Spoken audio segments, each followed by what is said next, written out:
Hi, welcome. Saturday sessions here. Preparing just a little bit to see. All right. How is everybody? Today, if you're unfamiliar, it is it's an anniversary. Actually, it's the anniversary of the D-Day Normandy landings, June 6th, 1944. And I was thinking about this morning after I did my hour of thought and reflection, meditation, prayers. What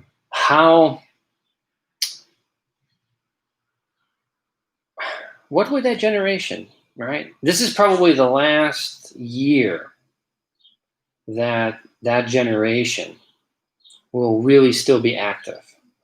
Already, they, through old age, they have left us. What can they possibly be thinking of us right now? Everything that has happened just in the last 4 months. Right? What they must be thinking. The sacrifice, their youth. Some of them, of course, sacrificed their lives for freedom, for the very rights that we seem to be fighting over and fighting against. But what would they say of us, those that have sacrificed the ultimate sacrifice? What would they say to us? And for those that are still alive, what must they be thinking of the generations that have followed them, at least 4?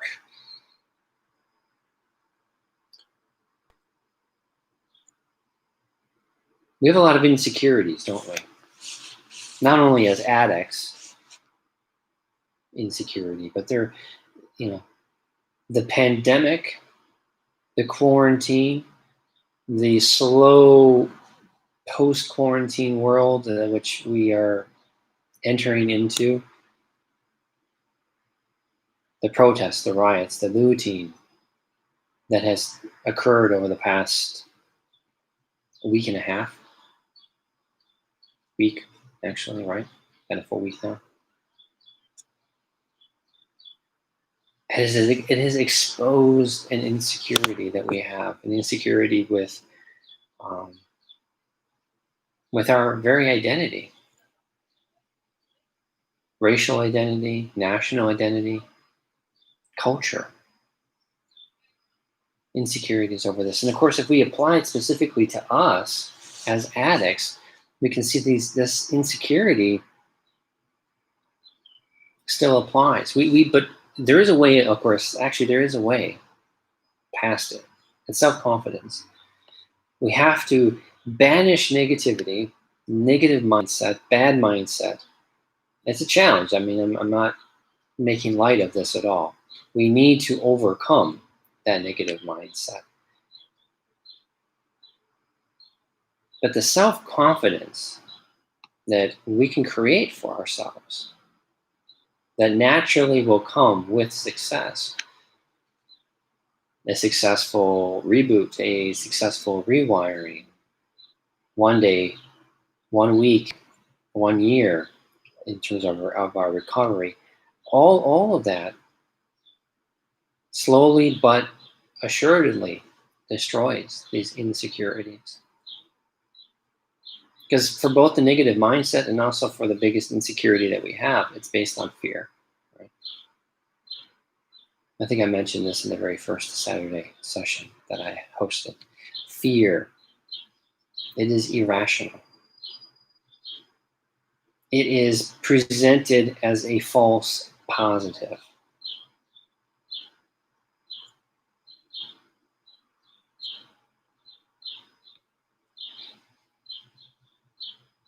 The protests, the riots, and now the looting. If you strip aside all of that, what we as a culture, as a Western society, as the United States, we are being asked some very fundamental questions, but for me, I would argue it all kind of just boils down to one, which is how we view human dignity. Human dignity.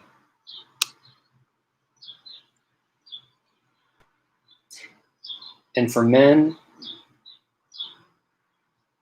and those of us that are struggling, or those of us who have been successful in moving beyond our addiction to pornography, is incompatible. And that's this addiction is incompatible with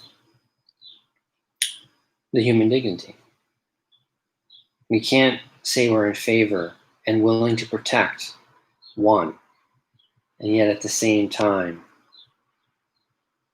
still be shackled, chained to watching porn, masturbating, that kind of lifestyle, that kind of thought, thinking, behavior. It needs to change.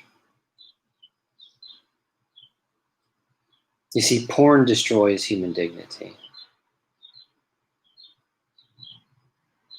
Porn sites, they monotonize. It sickens me. It sickens me the last week. The keywords, the tags on porn sites.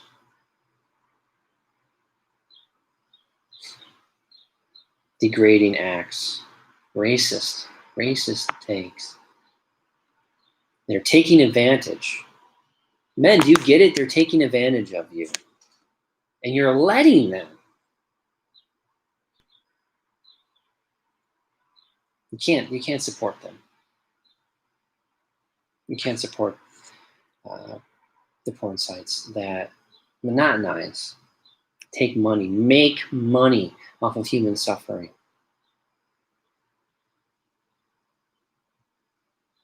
Degrading kinks, the racism that actually exists, not only in the titles of the videos, but the videos themselves. No, not acceptable. And you see, that's the thing. Your rational part of your brain knows it's unacceptable.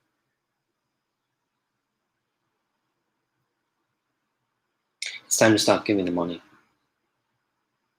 It's time for you to actually seek help. You can't do it on your willpower. You can't do it just alone. You need an accountability partner. You need a program, a systematic approach for your success. Abusing, berating, humiliating, degrading, exploiting people of color in sex videos, sex acts. And that includes the cam sites too.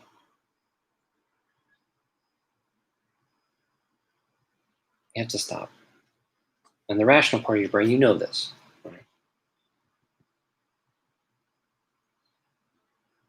Right now, what we are experiencing, what we are watching, what we are feeling,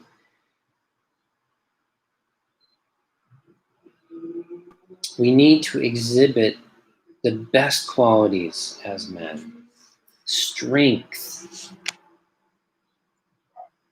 courage. We need to use our skills. And if you don't think you have skills, take an inventory. What do you have? What can you provide? What do you offer?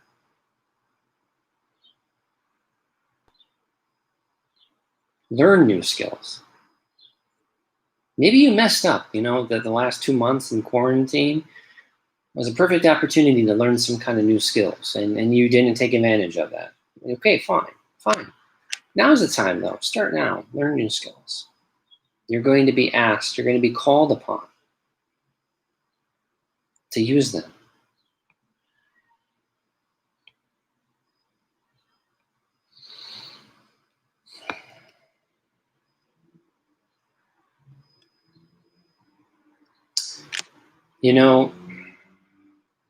Because of the anxiety, because of the insecurities, I understand for people it's been a challenge, and many of you have been edging yourself Perhaps even you've relapsed.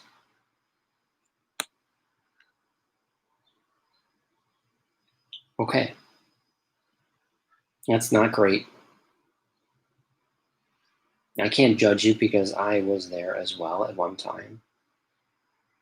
But do you understand the patterns behind it? Do you understand that after you have been sober for a certain number of days or weeks, you actually will experience withdrawal symptoms? You know this. Look, you have to take action. Now is the time to take action, and it's uncomfortable. I understand that, but you see, preparation is not. Prepare now. Get prepared for success.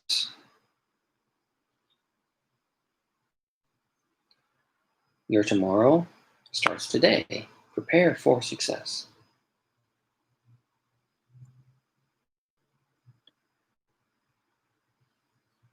Withdrawal symptoms. You're irritable, maybe you're moody.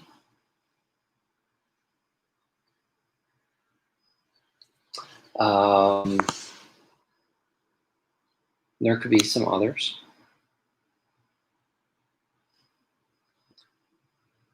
Actually, I did a video on this. You can find it.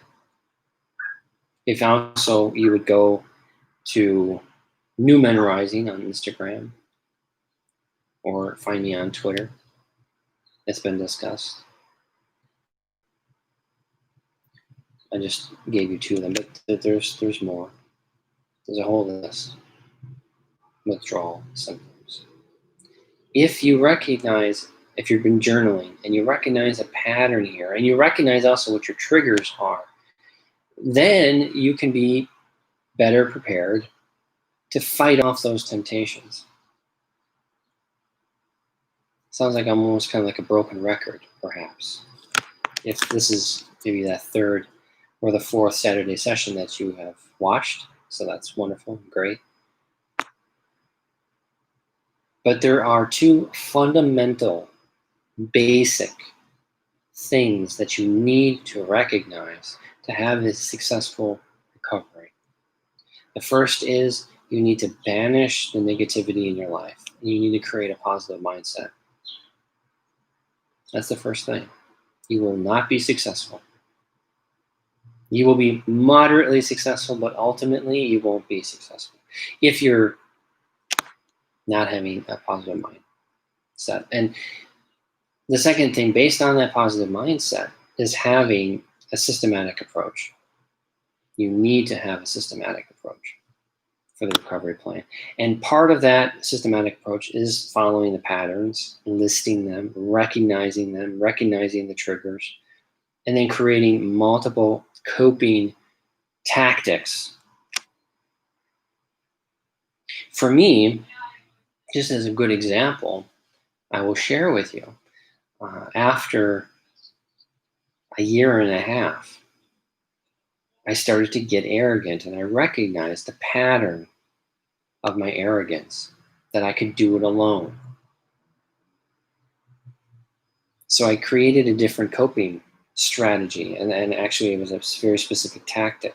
I added a second accountability partner. And this was important because I now had someone new who didn't know me, didn't know kind of the prior successes and failures. I was a little uncomfortable again. The other thing is, because I had to now be 2 times a day checking in with 2 different people, that was just enough. It was just a little bit of a tweak, which helped. And there were some other coping tactics that I also did, but that was one that I would share with you. Got a message from a man earlier part of the week actually on this question of, well, how to deal with the temptations. And I asked him, I said, well, when do you have these? What is the temptation for relapse? When is the strongest? And he said, well, it's the strongest in the evening. That's when you work out then. Do your exercise in the evening so that you are physically exhausted. And to be somewhat more graphic about it, your arms hurt hurt from the lifting, so they're not going to be usable for other things. The other thing that I did, and I actually offered this as a suggestion to him, was don't change into comfortable clothes. I mean, goodness, the tracksuit or the sweatpants, that's easy access, guys. Right? Wear pants with a belt, with a zip, and basically keep that until the very, very end of the night, and then change right before bed. That was another coping tactic I did actually in the very, very beginning of my recovery, and it proved successful to me. So I offered that to the guy. And then if those of you that are watching this now, maybe that's something else that you personally can think of and try. So we're living already in uncertain times, and the last week has brought a lot of challenges and a lot of insecurities. And I recognize all of that. And I am sickened. I'm sickened by what I see. My heart breaks for the people who have been hurt, and the people who have been killed. And I'm just disgusted with how some of these porn sites are monetizing on this tragedy, and how certain groups and certain media outlets also are ramping up division and fear. And in all of this, right, the second silent pandemic is spreading. Anxiety, which leads to pornography, it is spreading. And I'm sure that for so many of us, this is when we are being challenged the most with our sobriety, or we're challenged the most in our rebooting. We've made it to a certain number of days, and we're struggling, and we're feeling to relapse, and maybe some of you already have. I understand, I get you. It also has been a challenge. But again, this is why it's so important to journal the patterns, the triggers, why it's so important to have a positive mindset. Because you're battling yourself, man. We know this. I'm not just giving you some platitudes. You know this. You're battling yourself. But also, you are your biggest cheerleader. Recognize that. You're your biggest cheerleader. You know that you can succeed deep, deep, deep down inside. Put aside the fear. It's false reality. Put aside your anxiety. You know what you should do. You know what you can do. And do that. An exercise that I like to do with clients, usually it's the very first time together we do this exercise. And I'm going to, I think, do it in a separate video. But I want to give you the structure of it right now. I'm going to ask you a question, and then you need to reflect on it.